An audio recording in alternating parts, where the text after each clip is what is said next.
জয়গুরু রিটাইনি YouTube চ্যানেলে আপনাকে স্বাগত, অভিনন্দন, শ্রদ্ধা, প্রণাম ও পবিত্র আনন্দিত জয়গুরু জানাই। আমাদের সামনে বসে আছেন আমাদের শ্রদ্ধেয় সভাপতি ঋত্বিক, আমাদের কালীপদ রাহা দাদা। আপনারা সবাই জানেন যিনি দীর্ঘ 25 বৎসর ঠাকুরের সঙ্গ করেছেন। ঠাকুরের 5 পুরুষ তিনি দর্শন করছেন। তিনি যা বলেন সেটা কোনো বইতে আমরা পাই না। তিনি তার নিজের অভিজ্ঞতা, নিজের দেখা, সেই অনুভূতি দিয়ে তিনি কথা বলেন। কোনো বই পড়ে তিনি কথা বলেন না, ফলে আমরা কোনো বইতে পাই না। আর তার কথা শুনে আমরা অনেক উদ্বুদ্ধ হই, অনুপ্রাণিত হই। তাই এমন একজন মানুষকে পেয়ে আমরা ধন্য, আমার চ্যানেল ধন্য। এমন একটা মানুষকে আমি শ্রদ্ধাপূর্ণ প্রণাম জানাই ও পরম পিতার আতুল চরণে তার সুস্থ ষষ্ঠ সুদীর্ঘ জীবন প্রার্থনা করি ও তাকে আনন্দিত জয়গুরু জানাই। আরেকটা খুশির কথা আপনাদের সবাইকে জানাই, আমার এক রূপালী মা, তিনি ব্যাঙ্গালোরে থাকতেন, তিনি এখন কলকাতায় অবস্থান করছেন। আজকে রাহাদাকে দর্শন করার জন্য তিনি এসেছেন। তিনারও কিছু হয়তো প্রশ্ন থাকতে পারে পরের দিকে, সেটা পরে হবে। এখন আমি শ্রদ্ধেয় রাহাদাকে অনুরোধ করব, আমরা ইষ্ট প্রসঙ্গ শুনবো, দয়া করে যদি কিছু বলেন। পরম পিতার আতুল চরণে সকলের মঙ্গল কামনা করি। কারণ প্রায় মাঝে মাঝে ফোন আসে, দাদা আপনাদের আগেকার সেই যেগুলোকে বন্ধ করে দিলেন, আমরা আগে ওইসব শুনতাম, ভালো লাগতো, ওইটা যা বলেন সেইটাই আমরা ভালো করে এনজয় করি। মানে যাই হোক ইয়ে হয়। তা কথা হচ্ছে আমার অবশ্য বয়স হয়ে গেছে, তাতে কোনো কথা নয়।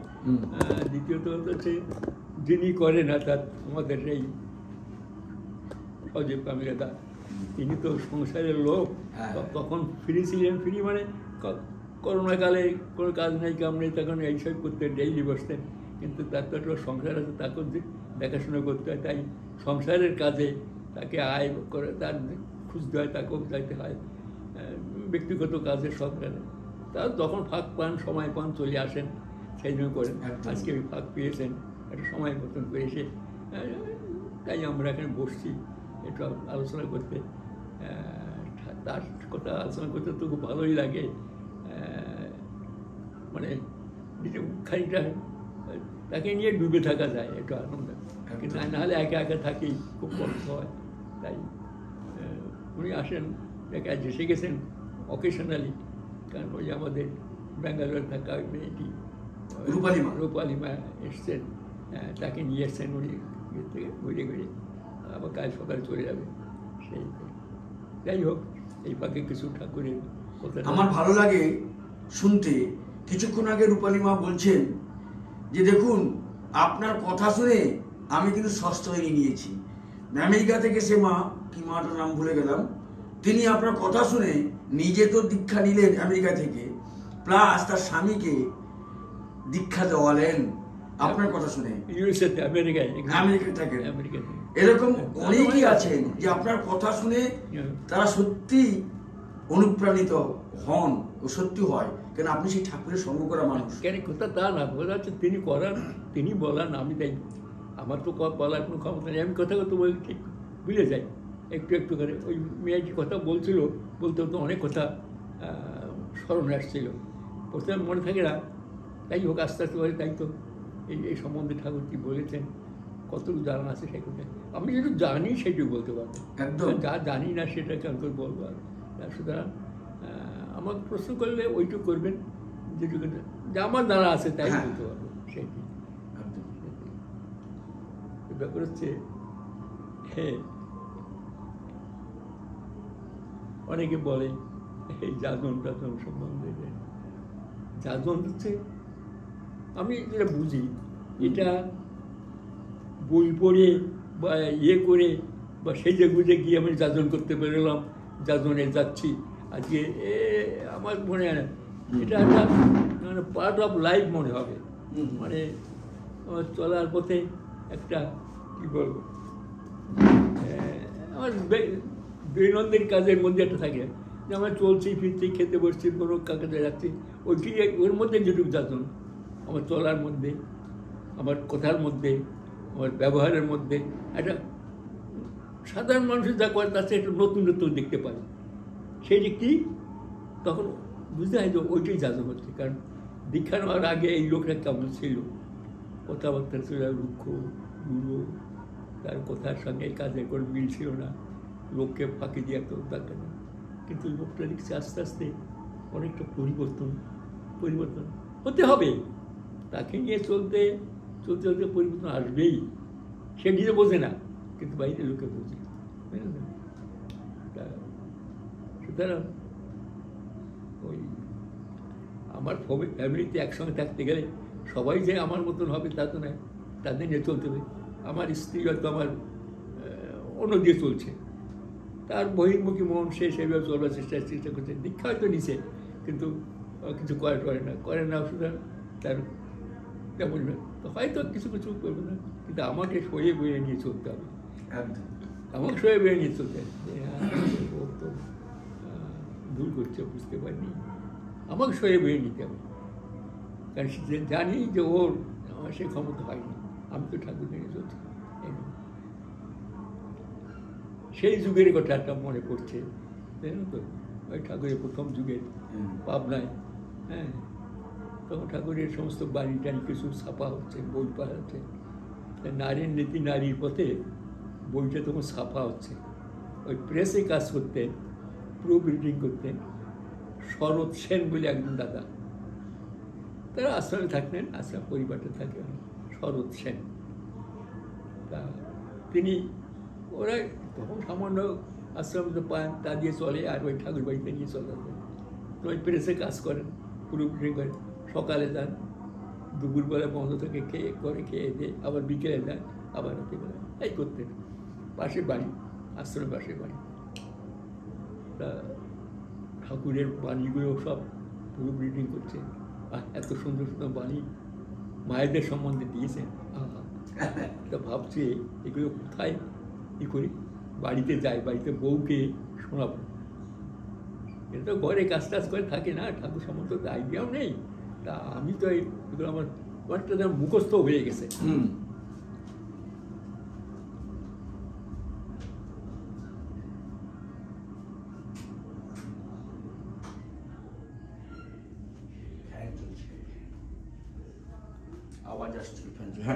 আমারটা মুখস্থ হয়ে গেছে, করতে করতে কয়েকটা বাণী, ভালো ভালো বাণী মুখস্থ করে নিয়ে ভাবছি আজকে যাই বাড়ি থেকে বউকে শোনাবো, বউর কাজে আসবে, কীভাবে মেয়েদের চলতে হয়, স্বামী ভক্তি করতে হয়, কাম করে স্বামীর পর টান দেয়, বেশ মুখস্থ করে ভালো করে নিজে ওটাকে ব্যাখ্যা টেখ্যা করে নিয়ে বাড়ি গেছে। বাড়িতে গিয়ে তা খাওয়া দাওয়া হয়েছে, দুপুরে খেয়ে দিয়ে বারান্দায় বসে তামাক খাচ্ছে। বৃষ্টি এসে গেছে, তো বৃষ্টি হচ্ছে, বৃষ্টি থামছে না। তো উনি এই বারান্দায় বসে খাচ্ছে, পাশে ঘরে রান্নাঘর, টাকায় দেখছে। তখন বউকে নাম ধরে ডাকা নিয়ম, তখন মেয়ে এসেছিল নাম কালী, মেয়ে। তো কালীর মা, এই মাকে এখানে দিলে সব বউকে ডাইরেক্ট ডাকতে লজ্জাবোধ করতো। ওগো শুনছো, এই যে এইরকমভাবে কথা হতো। তা কালীর মা, তোমার কি খাওয়া দাওয়া হলো? তাও খাচ্ছে, ডাকাডাকি করছে। দেখছে বারবার ডাকছে, হয়ে গেলে একবারে আসনের দিকে। কালীর মা তো সবাইকে দিয়ে খাইতে বসবেন, খাওয়া টাওয়া হয়েছে, থালা টালা ধুই নেই, কি যে বারবার ডাকছে, বসো। হয়ে গেছে, শোনো ঠাকুর নারীর নীতিতে কী কী বাণী দিয়েছে জানো? আমি তো একটু হয় এই, উনি বেশ কয়েকটা মুখস্থ করে বুঝোচ্ছে, এগুলো এক্সপ্লেনও করছে ভালো করে। কালীর মার তো দারুণ রয়েছে, থালা ঘটি বাটি মাছ দেবে, কাজের কাজ বাকি আছে এখন, সে তো বলছে তার মতো বলে যাচ্ছে। হ্যাঁ, সে বেশ সমানের লেকচার দিয়ে যাচ্ছে, ঠাকুর এইসব বলছেন এইসব বলছেন। বৃষ্টি থেমে গেছে, তখন বলছে, আরে তোমার এটা বন্ধ করবা, বৃষ্টি থেমে গেছে, যাও। ফ্যাস করছো তখন থেকে, আদুরে ফ্যাসর করছো, যাও চলে যাও। হা করে বলি, এই বলে চলে গেল তার কাজে। থালা গড়ি বই দো বিকালে অনেক কাজ আছে মায়েদের, বিকেলে এবারে রান্নাঘরটা পরিষ্কার করতে হবে। হতাশা, কী করে তো বৃষ্টিতে হয়েছে, ছাতাটা বগলে করে মনটা খুব খারাপ হয়ে গেছে। হাঁটতে হাঁটতে ঠাকুর বসে আছেন বারান্দায়, তাকে প্রণাম করে যাবে প্রেসে, তারপরে গেছে ঠাকুর অন্তর্যামী, যে প্রণাম করে, ও শরৎদা কী খবর, ভালো। কিন্তু আমরা দেখে মনে হচ্ছে বড় বেজার লাগছে। ঠাকুর হ্যাঁ না না কি ব্যাপার বলুন তো দেখি, মুখ টুকগুলো কেমন বেজায় বেজার বেজারে বেজার লাগছে। ঠাকুর সত্যি কথা বলতে কি দেখেন, আপনার এত সুন্দর সুন্দর বাণী, আমি তো প্রেসে থাকি, রূপ করি, কয়েকটা বাণী নিয়ে আমি কোথায় বলবো, বাড়িতে গিয়ে কালীর মাকে আমি শোনাই, যদি বোঝে যায় না তো কোথাও, তাই একটু আমি বসে তাকে বসে বলে বুঝাচ্ছি, ব্যক্তম করছি। হঠাৎ দেখি খানিকক্ষণ পর ফিরে আমার কয়ে কি, কখন থেকে ফ্যাস ফ্যাস করছে বসে, ওরে চলে যাও, আর জোরে ফ্যাসার ফ্যাসার। ঠাকুর ওরে বলেন কি, হ্যাঁ ফ্যাস ফ্যাস, আবার ফ্যাসেস করে আজোরে ফ্যাসার ফ্যাস, এটাকে আরও জোর দিয়ে, হ্যাঁ এই হো হো করে যাচ্ছে হবে, হাসছে ঠাকুর, হাসছেন। আস্তে হবে ঠাকুর গম্ভীরে গেল। তখন আসার পারে কী করবে, বাড়ির লোকের কেমন করে, না ঠাকুর বলছে বাড়ির লোক সবাইকে যাচন করা যায়, বাড়ির লোকের যাচন করা বড় কঠিন, বিশেষ করে নিজের লোকের আপনজনকে যাচন সবচেয়ে কঠিন। তখন একদম তাহলে আর কী করে তাদের যাচন করব, আপনি যখন বলছেন নিজের আপনজন বাড়ির লোকের যাচন করা সবচেয়ে কঠিন, তাহলে কী করা যায়, এক্সাম্পল হতে হয়, উদাহরণ, তাদের সামনে উদাহরণ হতে হয়। ছেলে যাচ্ছে সন্ধ্যাবেলায় খেতে খেতে আসে দেরিতে, পড়াশোনা করে না, ঠাকুরের কাছে একটু বসে প্রার্থনা করে না, হ্যাঁ রোজ রোজ করলে সে আরও বিগড়ে যাবে। তার চেয়ে সে যখন আসে, সে সন্ধ্যেবেলায় রোজ যখন দেখে যে খেলে ঠেলে সে বাবা ধ্যানে বসে আছে, ঠাকুর বসে আছে, ঠাকুর বই পাঠ করছে, আস্তে আস্তে তার একটু ভিতরে শখ লাগবে। রোজ আসি, রোজ দেখ বাবাকে নিয়ে যাই না, তখন দেখে গেল যে ওর মা বলছে দেখ না তোর বাবা, হ্যাঁ বাবাকে দরকার হতো সকালে কিছু আসবে, দেখবে ডাকাডাকি করতে পারছে না, বাবা বসে জানে। একদিন, 2 দিন, 3 দিন, আস্তে আস্তে নিজের চলন যদি এরকম থাকে, কথা বলবে না যে তুই কর এখানে বসে করে গেলে, নাহলে যাবি না খেতে, সে আরও বিগড়ে যাবে। নিজের উদাহরণ হতে হবে, এক্সাম্পল হতে হবে। যাজন করাটা খুব বড় জিনিস, যাজনটা হচ্ছে এক্সাম্পল হতে হবে, সেইটাই।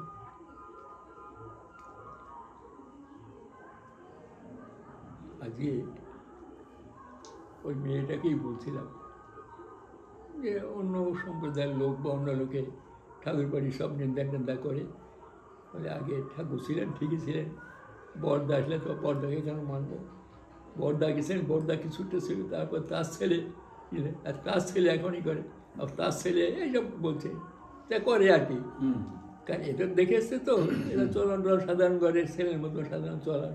কিন্তু আজ যখন তারা হয়তো ওই পোস্টে বসছে, তাদের চলা বলা অন্যরকম হয়ে যাচ্ছে। তখন আমি একটা গল্প বললাম, আমরা পড়েছি এখানে নিচের ক্লাসে ইংরেজিতে, জাজমেন্ট সিট অফ বিক্রমাদিত্য। বিক্রমাদিত্যের যে সিংহাসন ছিল তার নামে ইংরেজিতে আছে। উজ্জয়িনী একটা দেশ, আগে সেখানে রাজধানী ছিল, রাজারা রাজত্ব করতো, গুপ্ত বংশ তো একসময় খুব ইয়েটাই ছিল ওটা, তারপরে ওখানে অনেক বংশ রাজত্ব করে গেছে। বিক্রমাদিত্য এক রাজা ছিলেন, সেই খুব নামকরা ওই রাজা, এবং তার শাসন নিখুঁত শাসন ছিল।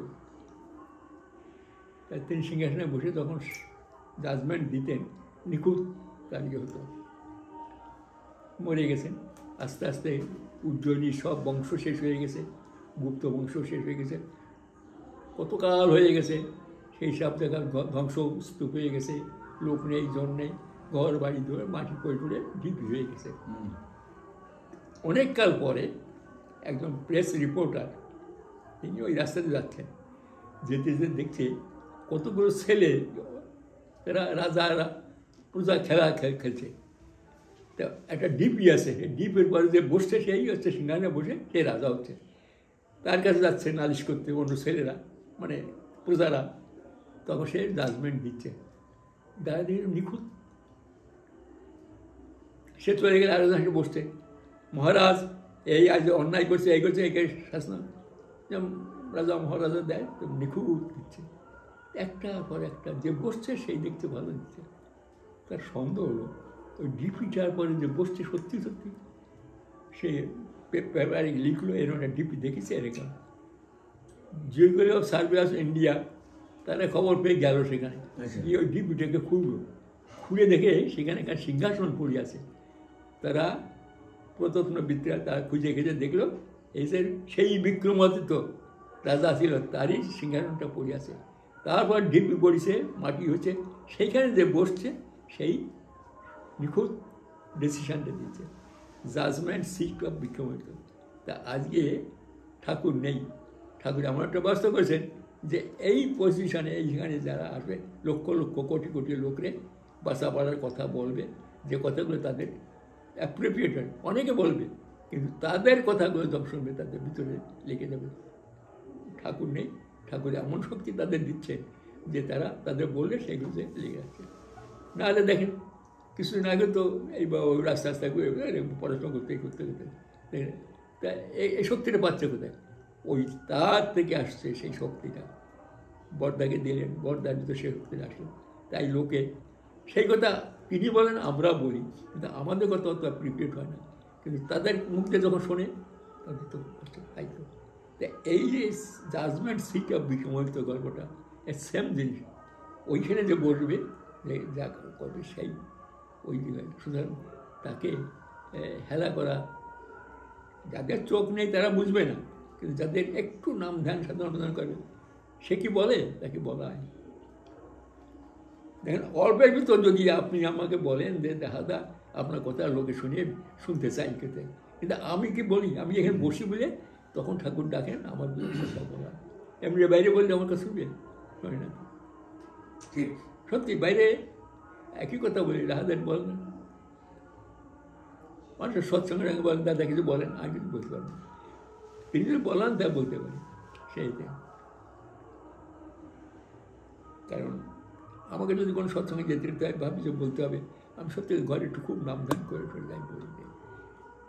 তো এরা আমাকে তো বললো না, সুতরাং আমি সেইভাবে গেছি, বললেও আমি বলতে পারতাম না, বলতাম না। কারণ আমার তিনি যদি বলাতেন তাহলে বলতে পারবো, কারণ আমি বলার আমার কোনো ক্ষমতা নেই। আমি তো সাধারণত কালীপদ রাখা, কী ক্ষমতা আছে আমার?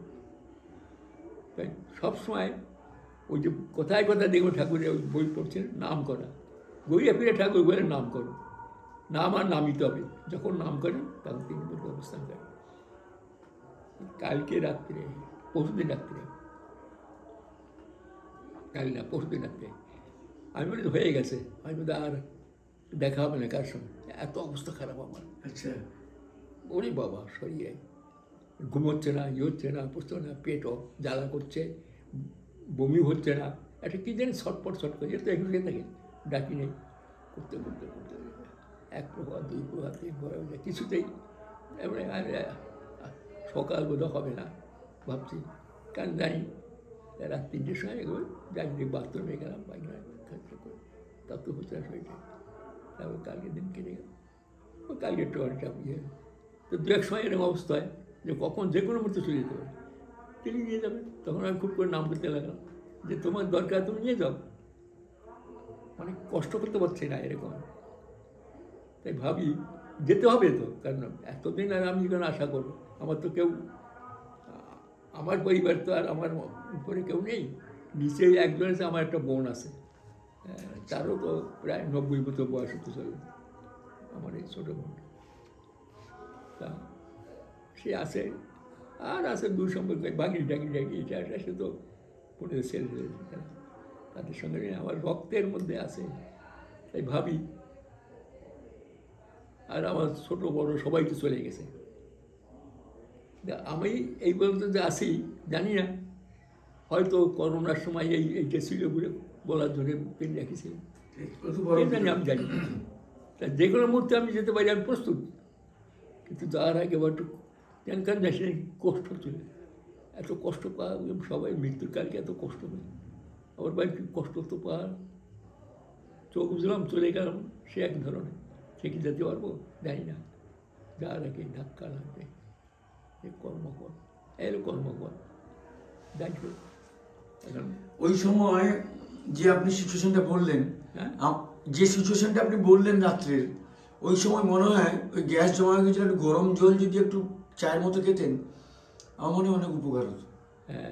ওই সময়টা একটু গরম জল আপনি চায়ের মতো করে খাবেন, খাওয়া হয়ে গেল, দেখবেন বায়ুটা যে হয় উপর দিয়ে বা নিচ দিয়ে যাবে, আবার কিছুক্ষণ পরে আবার একটু গরম জল ওই সময় খাবেন, গরম জল সেখানে পাই না, চায়ের মতো করে খাবেন, করে দিতে হবে, কিছু করেন না, চা দিয়ে খাবো না, চায়ের মতো করে খাবেন। গরম জল তো আপনি ঘাট ঘাট করে খেতে পারবেন না, চুমুক দিয়ে খাবেন, শুধু গরম জল, হ্যাঁ শুধু গরম জল।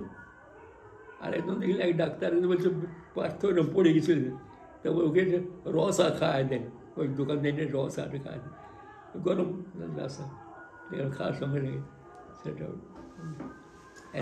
গরম জল খেলে হবে, গরম জল খাবেন, দেখবেন ভেতরে যে জমলো অনেকটা ক্লিয়ার হবে।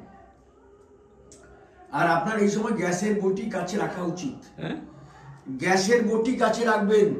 গ্যাস গ্যাসে আমাকে দিয়েছিল একজনে, সেগুলো পড়েছে কালকেতে খাচ্ছি, কাল সকালবেলায় বলছে এটা অ্যান্টাসিড, সেই ইয়েতে অ্যান্টাসিড ইয়ে।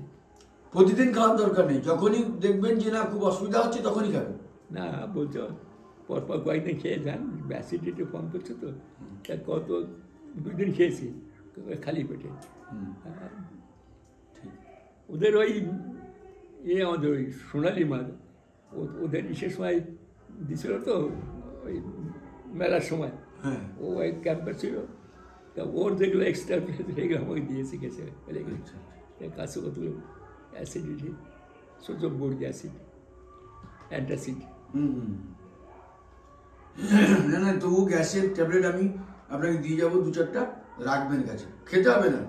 যখনই আপনি যে রাত্রে যে ঘটনাটা বললেন, আপনি নামের জোর ছিল, আপনার ইয়ে ছিল, তাহলে ওটা গ্যাস ফর্ম করে স্ট্রোক হয়ে যেতে পারে কোন মানুষের। ওইটা যদি আপনি তখনই আপনি গ্যাসের ট্যাবলেটটা খেয়ে নেন, তাহলে রিলিফ পেয়ে যাবেন। আমার মনে করি আপনার গ্যাসের ট্যাবলেট কিছুটা দিয়ে যাবো, রাখবেন, খাবেন না, যখনই প্রয়োজন হবে তখন এটা খেয়ে নেবেন, ব্যাস। না দিয়ে গেছে আমাকে, অনেকগুলো দিয়েছে, সেটা হালকা ডোজের, ওই সকালবেলা অ্যান্টাসিড, ওই ছোটো ছোটো হালকা ফেমটেক র্যামটেক ওই টাইপের হসপিটালে, ঠিক আছে, ছোটো। হ্যাঁ সে ঠিক আছে, কিন্তু এটা একটা পার্ট। তাহলে মানুষ যে অসুস্থ হলে বলে যে নাম করলে অনেক মৃত মানুষও বেঁচে যায়, নামের যে জোর, অনেক প্রমাণও আছে। তাহলে সেক্ষেত্রেও তো আপনার তো এটা তো ক্রিয়া করলো না, তাই ভাবছি। আমার কিন্তু আর নিজের করে যে বেঁচে থাকি আর ইয়েদের বাঁচার, যে তিনি যখন নিয়ে যাবেন স্বাভাবিক। আমি যেখানে থাকি তাকে যদি কাজে আসে তাহলে আমার লাভ হতো না, বসে থাকলাম, এ তো একটা ইয়ে। আর চিন্তা করে সব পরম পিতার ইচ্ছা, নাহলে কোথায় আমার বাড়ি, কোথায় আমার দেশ, কোথায় আমি জন্মেছি, কোথায় শেষ জীবনে এরা তো আমার কেউ কিছু না, এদের সঙ্গে কোনো সম্পর্ক সৎসঙ্গে সম্পর্ক। এরা আমাকে যেভাবে রাখিয়েছেন দেখেন তো, মানে এত যত্ন করে, এত করে, এত করেও আমাকে যে রাখিছে, এসব তাদের ইচ্ছা, সব তাই। একদম একদম তিনি ঠিক করে রেখেছেন কোথায় কি ব্যাপার, তিনি ঠিক করে রেখেছেন কোথায়। আপনি নিজেই বলেছিলেন যে রাত জেগে বসে আছে, ঠাকুর ঘুমাননি, আপনি কি করছেন না, যখন আমি থাকবো না কোথায় কোথায় কে থাকবে না, কি বলছিলেন না আপনি? ওই ঠাকুর যখন প্রথম দেওঘরে আসেন, জায়গাটা তো একটু খারাপ লেগেছিল, তো ঘর বাড়ি না কিছু না, তা তখন ঠাকুর তো বাইরে সব শুনতে চাইছেন, গরমের সময়টা বাইরে চৌকি দিয়ে আগলা জায়গায় শোবেন টোবেন, এটাই তা আগলা জায়গায় শোবেন, তাকে পাহারা দিতে হতো। তো সবাই লোক ই করে কয়েকজনে মেরে ঠাকুরকে পাহারা তো ঘুরে ঘুরে ঘুরাতে হবে এখানে দেখতে হবে। একজন ননী চক্রবর্তী সেক্রেটারি ছিলেন আগে, মারা গেছেন, তিনি ঠাকুর তো সব বসে বসে কী জানি এই বলছে, আপনি বসে থাকেন কেন, আমরা তো পাহারা দিই, আপনি ঘুমন, কী করেন ওখানে? বলেন ননী আমার ঘুম আসে না, দেখছি কত লোক কত কষ্ট করছে, কত কষ্ট করে বলছে এই করছে, আমি আমার ঘুমতে পারি না। তাও ভাবছি তোরা চলে যাওয়ার পরে কে কোথায় থাকবি সেই জায়গাগুলো ঠিক করে রাখছি, কার কোথায় স্থান হবে সেরকম জায়গাগুলো তৈরি করে রাখি। পরম পিতা উদা আসবে না, আমি এটা আমার মনে হয় না আসে থাকি। দেখি হ্যাঁ, এবার বলুন তাহলে ওই যে তাহলে ওই ঠাকুর তাহলে কে কোথায় থাকবেন সেটাও তিনি লিপিবদ্ধ করছেন। তাহলে যারা ঠাকুরকে যে মানে বিশ্বাস করছে না বা করে না, তারা যে কতটা ভুল করে গেল বা ভুল করে যাচ্ছে, সে তো সে ভাবছে আমার ভুল হচ্ছে না, কিন্তু আপনি আপনার চোখ দিয়ে যেহেতু চোখটা অন্যরকম হয়ে গেছে, আপনি বলছেন তার ভুল হচ্ছে, আর সে ভাবছে আমার কোনো ভুল হচ্ছে না। এইটাই তো জগৎ। যাই হোক, তবে এটা ঠিক জন্মান্তরের স্বীকৃতি না থাকলে তাকে পাওয়া যায় না। তাই স্বীকৃতি ছিল, তাই দয়া করে তিনি আমাকে জায়গা দিয়েছেন। ঠিক, এখন আমি বুঝি। সুতরাং আমাদের কাছে আমরা যারা ঠাকুরের দীক্ষিত, এই নামে যারা আমরা দিয়েছি, আর যে পাই নেই কষ্ট হয় সেই জ্ঞানী, সে যত বড় হোমরসম হোক, দেশে গণ্যমান্য যত বড় ব্যক্তি হোক, টাকা পয়সা ধনের জন্য অনেক বড় হোক, তার সুনাম পেপার টেপার চারিদিক থেকে ছই করে বেড়াচ্ছে, লোকে তার একটু দর্শন করার জন্য ছুটছে। অথচ আমাদের চোখে একটা রাস্তার যদি মানে ঝাড়ুদার, সে যদি এই নাম পেয়ে থাকে আর নাম করে, আমাদের চোখে ওই ঝাড়ুদার অনেক আমার মতো আপনজন মনে হয়। কিন্তু ওই লোক, ওকে দেখার জন্য আমার তো ইচ্ছে নেই, কিন্তু এইকে দেখতে আমার ভালো লাগে যে এর মধ্যে ঠাকুরকে দেখতে পাই। এখানে ডিফারেন্সটা, কেন যাচ্ছে লোকে দেখছে কত ই করে হতে পারে, কিন্তু আমার যখন ভাবি ওই যে ঝাড়ুদার রাস্তায়, ওকে দেখলেও ভালো লাগছে, কারণ ও সবসময় নাম করছে ঠাকুর চলছে। কারণ ডেথ দি লেভেল, আর মৃত্যুর পর সব তো সমান। ওই যে ধনীমানি জ্ঞানী সমাজের উচ্চ স্তরের লোক, সে যখন গেল শ্মশানে, আবার এ গেল শ্মশানে, সমান ডেথ দি লেভেল, আর মৃত্যুই সবাইকে সমান করে দিল। ডেথ দি লেভেল, কিন্তু আমি বুঝলাম তারপরে কোথায় কে এই সারুদার চলল সেই স্তরে। এ দেখলে সারা জীবনে এত টাকা পয়সা অহংকার নিয়ে কত কী করেছে, আবার তাকে খুঁজতে হলো সেই পরমতার আতুল চরণে। তাই প্রার্থনা করি যে যেখানে থাকুন না কেন, সবাইকে কথা শোনা যে আমি তো পেয়ে যে আনন্দ পাই, যে পথ পেয়েছি সেটা দরকার সবাই পায়, এই আমার একান্ত প্রার্থনা। জয় গুরু। জয় গুরু। ভালো লাগলো আজকে আমার মনে দুটো জিনিসই লাগলো, যেটা প্রথমে বললেন যে ওই যে সিংহাসনে ডিপির উপর যে বসছে, judgement seat of Vikramaditya, judgement seat of Vikramaditya, হ্যাঁ ওটা একটা ভালো লাগলো, মনে ধরলো। আর একটা শেষে যে বললেন যে কে ধনী কে গরিব, কে মেথর কে চাকর, কে রাজা কে বিরাট প্রভাবশালী, কে গুন্ডা, কিন্তু মৃত্যুর পর সবাই সমান। ডেথ দি লেভেল, মৃত্যুর পর সবাই সমান, সেখানে কারো কোনো জানি সব সমান। এই মৃত্যু সবারই হবে, কে কোথায় থাকবে কোথায় জানে। তবে এটা ঠিক যে একবার এই নাম পেয়েছে, জন্মান্তরের স্বীকৃতি না থেকে সে পায় না। ঠিক, আমি বলছি, গল্পও করেছি, আমার এক কাকা, বেজে কাকা বাড়ি স্বপ্ন কর্তা ছিলেন, তিনি কত লোককে যাজন করে দীক্ষা দিয়েছেন, তিনি দীক্ষা নেবেননি। মৃত্যুকালে আমাকে বলছে অপারেশন হবে কলকাতা মেডিকেল কলেজে, তিনি তো ভাবছেন আমি বাঁচবো না, আমাকে বলে তুই আমার দীক্ষাটা দিয়ে দে। আমি তো ঋত্বিক না, দীক্ষা নিয়েছি। তা ঠিক আছে, ভাবলাম যে কলকাতায় ঘুরে দেখি কোথায়, কত জায়গা ঘুরলাম, ভাবলাম তো মানে বেডে তাকে দীক্ষাটা কোনো নামটা দিয়ে দেওয়া যায়, কোথাও পাবো না। আমি যখন ঘুরে ঘুরে আসছি, আমার দাদা নামতে কলকাতা মেডিকেল কলেজে, মেডিকেল হাসপাতালে নামতে, কাকা এক্সপায়ার্ড, কাকা চলে গেল। অথচ বহু লোক কেটে দীক্ষা দিয়ে আছে, নিজের দীক্ষা নেই। বাড়ির সবাই তখন দীক্ষিত হয়ে গেছে, আমাদের অত বড় বাড়ি, কত পরিবার আমাদের বাড়ির মেম্বার ছিল, জয়েন্ট ফ্যামিলি তখন তো, অথচ ওই পরিবারে কেউ আগেই নাম শুনতে পারতো না। আস্তে আস্তে যাই হোক, পরম্পরা পার করব না। তাই সুতরাং সবাই যে পাবে এমন কোনো কথা নেই। নিজে কিন্তু বহু লোকে যাদের দীক্ষা দিয়েছে, একদম একদম, এই যা দীক্ষা নেই, দীক্ষা নিয়ে ভালো হবে, কিন্তু বাড়িতে সৎসঙ্গে দিত কি ঘটা করে, সেই জোগাড় টোগাড় করে দিত, সেই নিজে গিয়ে নেমন্ত করে আসতো। হ্যাঁ, অথচ নিজে বেরোনো হলো না, সে স্বীকৃতিটা নেই। হবে হবে দীক্ষা হবে, ও হয়ে যাবে বলে বললে বলে হ্যাঁ হবে, পরে হবে, পরে হবে, তার ইচ্ছা হয় না। আর যখন নিতে চাইলো তখন পেল না। এই যে বললেন যে বহু জন্মের স্বীকৃতি ছাড়া এই নাম কেউ পায় না, হাজার দিলেও রাখতে পারে না, বহু এক্সাম্পল। নিজের লোককে জানান করতে নেই, যে এক্সাম্পল না হলে হয় না। অথচ এই আপনি যে ঠাকুরের নিন্দা করে বেরিয়েছেন, বাড়ি থেকে পালিয়ে গেছেন, এদিক ওদিক ঘুরেছেন, কোথায় ট্রেন লাইন, কোথায় সাধুর কাছে, কোথায় চতুর্দিকে বনবন ভবঘুরে, আপনি সেই ভবঘুরে আপনি আজকে এসপিআর কালীপদ। আমার বড়দি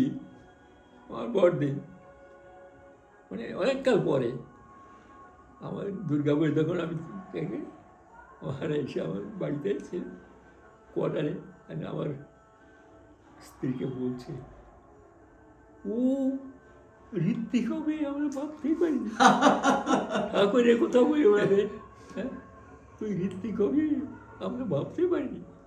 সত্যি তাই, কারণ আমার ব্যক্তিগত জীবন দ্বারা জানে আগে, তা তো ভাবতেই পারে না। ঠিক। আমরা সেই প্রথম বইটার নাম কি, ফেলে আসার জীবন নাকি? হ্যাঁ, ফেলে আসার দিনগুলি, ওই আপনার প্রথম লেখা বইটা, ফেলে আসার দিন, সেটা তো ইয়েতে লিখেছেন, আলোচনা পত্রিকায়, ফেলে আসার দিন, দুটো বই। হ্যাঁ, ফেলে আসার দিনগুলি আপনার কাছে রয়েছে?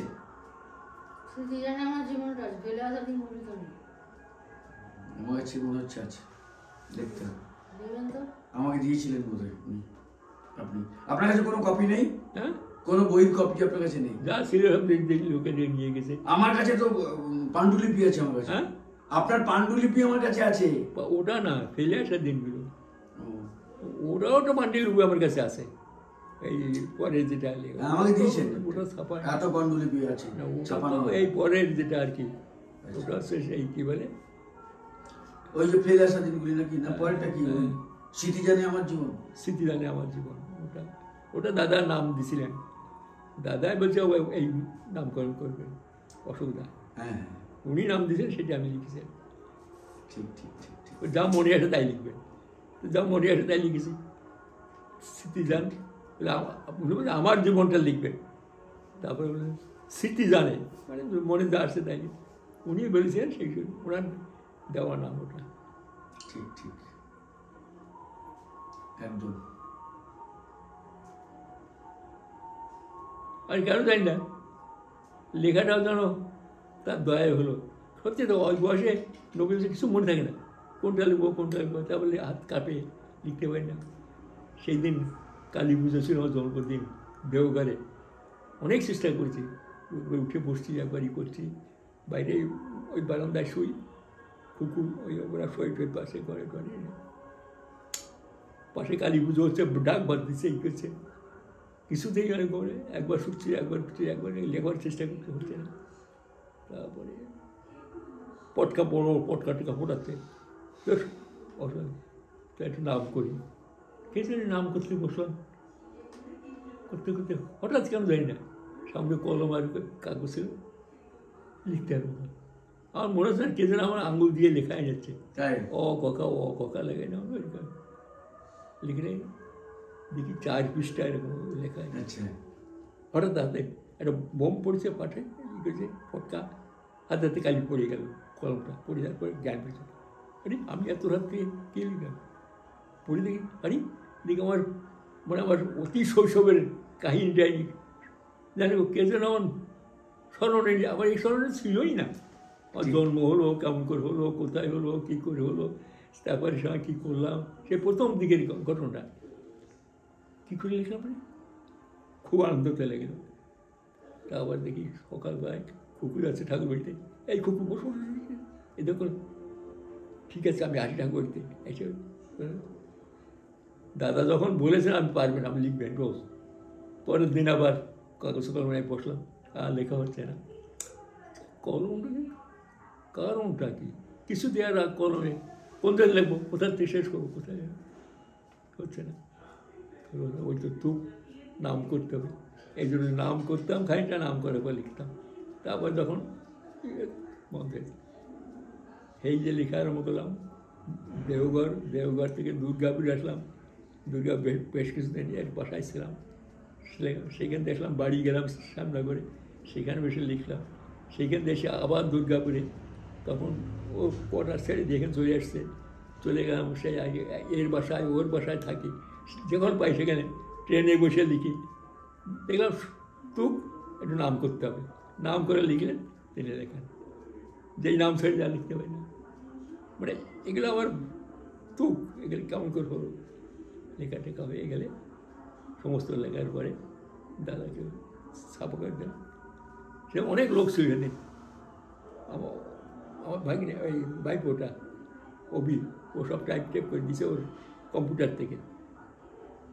দুটো মেয়ে আর আসে কম্পিউটার কাজ করে, বলে জেঠু আমরা পড়লাম, তা আমরা কি ঢুকতে পারি এর মধ্যে? হ্যাঁ ঢুকতে পারো, তারপর ওদের দীক্ষা টিকা হলো,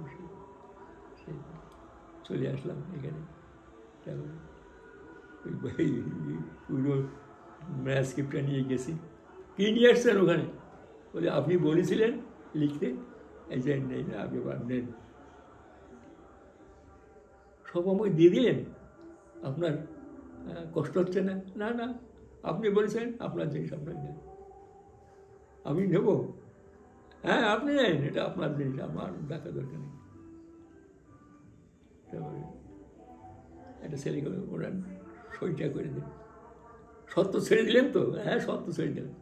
তো উপরে একটা সই করে, নিচে একটা সই করে দিয়ে, আমি জানি না উনি পড়েছেন, পড়ে করে ওটাকে বলেছে আলোচনা পত্রিকায় ধারাবাহিক বের করে দিতে। বাবাই ওকে রেখেছে, বাবাই ওটাকে ই করে একটা ডুপ্লিকেট করে, এখন যে আমাদের আলোচনা পত্রিকার যে এডিটার গোড়াকে ডেকেছে, গোড়া ভালো ই করে, বাবাই বাবু গোড়াকে বলছে এটিকে ভালো করে ই করে আলোচনা দিতে বলছে, রেগুলার যেন দেখা। তো আমাকে ডেকেছে গোড়া, চিনি না গোড়াকে, যাই হোক আলাপ করতে, গোড়া আমাকে বলে দারুণ জিনিস, এরকম এরকম এইভাবে লেখা তো লেখে নাই, আর সোজা কথা, মানে একদম কথার কথা, সবাই পড়তে ভালোবাসবে, কারণ এখানে কোনো ভাষাটা নেই, একটা মনের কথা। ও লিখে টিকে কিছুটা দিয়েছে। তখন এডিটার ছিল আমাদের বুলুদা, বুলু মারা গেছে, বলছে দিয়েছে, ও ছাপায় না। হ্যাঁ আত্মজীবনী, কত বড় বড় সব ছবিরা চলে গেল, তা নাই, ওরা আত্মজীবনী ছাপায়। ওদের তখন আলোচনা পত্রিকার মধ্যে করাপশন, দিলে টাকা দাও তোমার ছাপাবে, আচ্ছা তা দেয়নি। 1 মাস 2 মাস 3 মাস চলে যায়, আমার খরচ নেই, ছাপা হোক না। তারপরে একদিন প্রায় জুলাই মাসে, July August September October November December মাসে গেছি। আমাকে বলছে দেখেন এগুলো তো ছাপাচ্ছে না, আমাকে বলতে আপনি গিয়ে বলেন, আমার দরকার নেই, আমি অসুবিধাকে দিয়েছি, অসুবিধা যা করে। তখন ওই গিয়ে বাবাকে বলে কি ওকে ডেকে, তুই দিয়েছিস? বলে আমি দিয়েছি তো অনেকদিন, জুলাই মাসেতে লিখে লিখে পাঠাইছে, ওকে দেয়নি, ডাকিছে। শোনেন বুলুদা, বাবা বলেছে টপ টু বটন ছাপাতে হবে। আপনি ছাপেন, তাই তাই, হ্যাঁ হ্যাঁ হ্যাঁ, তাই ধরে এসে আবার বুককে দিয়ে সেই প্রথম মাসে, মার্চ মাসে, এপ্রিল মাসের সংখ্যায় প্রথমে ওই আমার ইয়েটা ভূমিকাটা ছাপালো। তারপরে আস্তে আস্তে কিছু ছাপালো।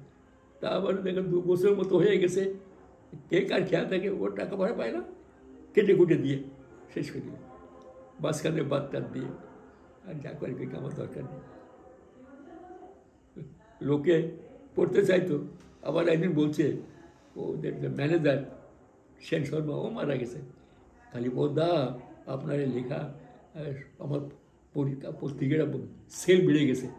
হ্যাঁ, ওই উত্তরবঙ্গে গেছিলাম, জলপাইগুড়ি ওদিকে, ওদের উৎসব ছিল, জলপাইগুড়ি ওই অঞ্চলের উৎসব। আমাকে স্টেজে নিয়ে দেখো যে লেখক, কত লোক যে ভিড় করছে, বলে আমরা যে আলোচনা করে পড়ে আপনাকে দেখবার খুব ইচ্ছে ছিল যে আপনি সেই লোক।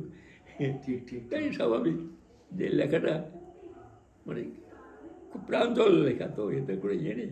আর সব ঘটনা, আমার সব ঘটনা, সত্যিকারের ঘটনা যেগুলো, সেইগুলো লেখা, সেইতে এর মধ্যে তো কোনো ইয়ে নেই। এই যে আমাদের করোনার সময় এই যে এটা করতেন, এটা কেন তো পপুলার হয়, কারণ লোক দেখে সত্যিকারের ঘটনা যেগুলো। কারণ আমার তো বইয়ের কথা না, সব যা দেখেছি শুনেছি সেই কথাগুলো, একদম নিজের অভিজ্ঞতা থেকে, নিজের অভিজ্ঞতা কথা সঞ্চয় করা। পরম পিতা রাতুল চরণ সবার মঙ্গল কামনা করি। আমি যে কদিন আছি জানি না, যদি আমার জন্য জানা আছে বলতে পারবো, যদি কারো জানার কিছু ইচ্ছা থাকে আমি বলে দেবো, যদি আমার দেখে থেকে বা শুনে থেকে বা নিজের কানে যেটা দেখেছি তাই বলবো। ও একটা কথা জানার ছিল, মনে আছে আমি শোভনাদি আর খুকু দিদির একবার ইয়ে নিয়েছিলাম, ইন্টারভিউ নিয়েছিলাম। ওই যে ঠাকুর পরিবারের শোভনাদি, ঠাকুর পরিবারের মারা গেছেন উনি, শোভনাদি মারা গেছেন, দেহ রেখেছেন, মারা গেছেন। ইন্টারভিউ নিয়েছিলাম না, হ্যাঁ শোভনাদির ইন্টারভিউ নিলাম, ঠাকুর পরিবারের। হ্যাঁ মারা গেছেন, এই কিছুদিন আগে মারা গেছেন। ও, আর খুকুদি তো আপনার শালিকা। হ্যাঁ, খুকুদি, কুকুদি আছে, ও এখন আছে। আচ্ছা আচ্ছা, ও এখন আছে, এখন ভালো আছেন? ভালো মানে বয়স হয়ে গেছে, তোর কত 80 বছর, 83 বছর। ওই এখনও সেই ভোরবেলায় উঠে ঠাকুর বাড়ি চলে যায়, ও রেগুলার যাবে, হাঁটতে হাঁটতে চলে যাবে, হাঁটতে হাঁটতে চলে আসে। বাবা কি কঠিন লোক। ঠিক আছে, একটু হাত পা কাঁপে টাপে, সেই সে তো বয়সের ধর্ম, ওটা হ্যাঁ তো হবেই, কিছু করে নেই। যাই হোক, ভালো লাগলো আজকে। ওই কলেজ থেকে রিটায়ার করার পরে ওর দেখুন অতক্ষণে লেখাপড়া জানে, পিএইচডি, তারপরে ইয়ে ছিল ইউনিভার্সিটির, ও ইয়ে ছিল ইউনিভার্সিটির ইয়ে ছিল, ওর অনেক কিছু কোয়ালিফাই আছে, কেউ বুঝতে পারেন না। ওই নিজে হাতে রান্না করে, নিজে হাতে করে, নিজে হাতে করে, আর যা কিছু বলে কাউকে শোনে। সবচেয়ে বড় জিনিস হচ্ছে কোনো কথা আমার একটু ভুল হলো, দেখেন জামাইবাবু, মানে এখনও ওর জানবার অগ্রহ নেই। মানে ওই মেয়েটাকে দেখলে আমার এত ইয়ে লেগে, এদের কোনো কথা কেউ বলে তো থাকতে ওঠে, মানে আমার সাথে কেউ কেউ বুঝবো যে আমি লক্ষ্য করে দেখি, কিন্তু ওকে বললে তাই এটা ভুল হয়ে গেছে, তাহলে ঠিক তুমি তো এটা বললে এটা কি হবে। আর কোনো জানতে গেলে কত বিনয়ীভাবে জিজ্ঞাসা করে, এইটা কী হবে বলুন তো দেখি। এই গুণটা সবার নেই, যেন কিছু জানে না,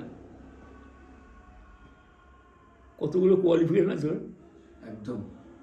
শুধু পিএইচডি না, কলেজ হেড অফ ডিপার্টমেন্ট ইয়ে ছিল, ইউনিভার্সিটির ইয়ে ছিল, লেকচারার, ইউনিভার্সিটির প্রফেসর, ইউনিভার্সিটির এক্সামিনার, অনেক কিছু ছিল।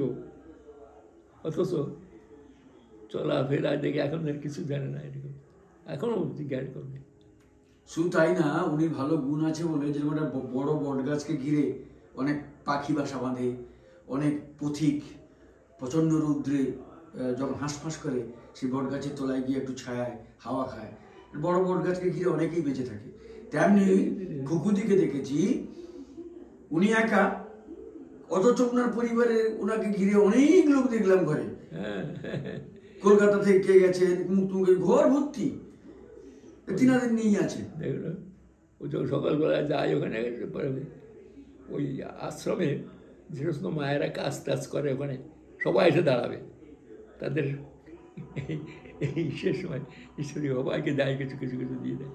সেইটাই খুব ইয়ে আছে বাবা। ঠিক মানে কি বলবো, ও যেন জানবার ইচ্ছা বা ঈশ্বর খুব অত বয়স হয়ে গেছে এখন, বলতে এখনও ভোরে উঠে চলে যায় ঠাকুর বাড়িতে, সেইখান থেকে ঠাকুর ও ঢুকার পরে কীর্তনীরা যায়, ও যখন বেরোয় তখন কীর্তনীরা ঢুকবে, ও যখন খুলে এত early in the morning okay খুলে দেয়, খুলে দিয়ে ভিতরে যায়, প্রণাম করে চলে আসে, আসার পরে কীর্তনের দল ঢোকে, তারপরে পরে আমার এসে নাম দেয়, পরে তারপরে আমাকে চাই ইয়ে দেখতে আমি ঘুরে ফিরে আসলাম, আর আবার চা টা সব রেডি থাকে, চা মুড়ি টুড়ি রেখে তারপরে আবার টিফিন খেতে দিল, ঠিক আছে আবার গাড়ি চলে ঘুরতে যাই। এখন তো সমুদ্রে মারা গেছে ওই ছেলের বাসায়, কলকাতার ছেলের বাসায়। ঠিক ঠিক বেশ কিছুদিন ভুগলেন, ভুগে টুকে।